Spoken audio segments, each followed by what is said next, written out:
नमस्कार। चलिए आज बात करते हैं भारत के सबसे जिंदा दिल और रंगीन त्योहार होली की।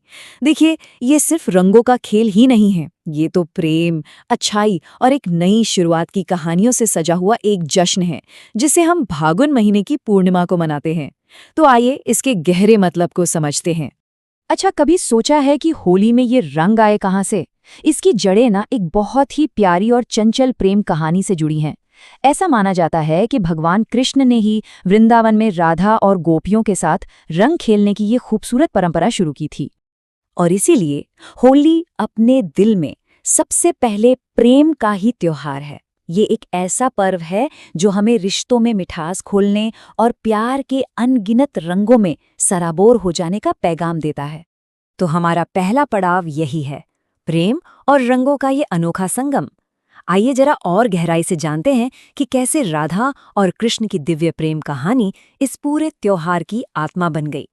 देखिए, कृष्ण की शरारतें और राधा का प्रेम, ये दोनों मिलकर ही होली को पूरा करते हैं।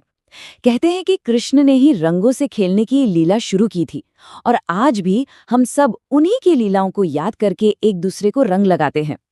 तो ये सिर्फ रंग लगाना नहीं है, ये उस दिव्य प्रेम का जश्न मनाना है। लेकिन रुकिए, होली की कहानी सिर्फ प्रेम और शरारत तक ही सीमित नहीं है। इसका एक बहुत गहरा, एक नैतिक आधार भी है। एक ऐसी प्राचीन कथा जो हमें उम्मीद का संदेश देती है।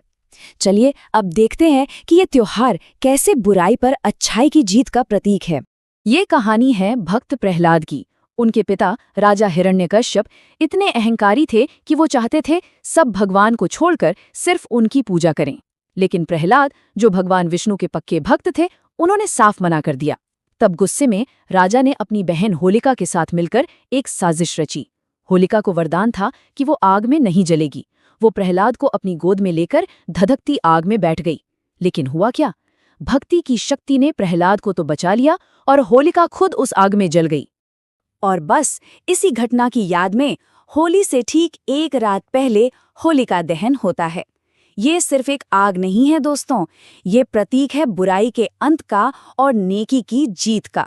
लोग इस आग में अपनी सारी नेगेटिविटी, सारी बुराइयों को जलाकर एक नई ताज़ा शुरुआत करते हैं। तो ये तो हुई पौराणिक कथाएं, पर आज के ज़माने में ये त्योहार कैसे मनाया जाता है? चलिए अब हम आज की होली के चटक और जिंदादिल रिवाजों पर एक नज़र डालते हैं। होलिका दहन के अगले दिन भाई असली मजा तो तब शुरू होता है। लोग दोस्तों, परिवार वालों पर गुलाल लगाते हैं, पिचकारी से रंगीन पानी की बौछार करते हैं। चारों तरफ बस खुशी और उल्लास का माहौल होता है।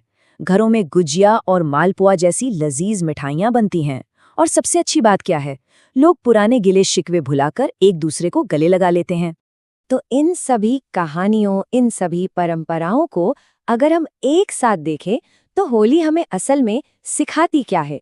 इसका सच्चा संदेश क्या है?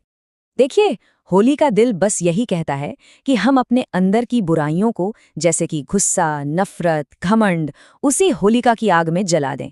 ये त्योहार हमें प्यार, भाईचारे और एकता को अपनाने के लिए बढ़ावा देता है।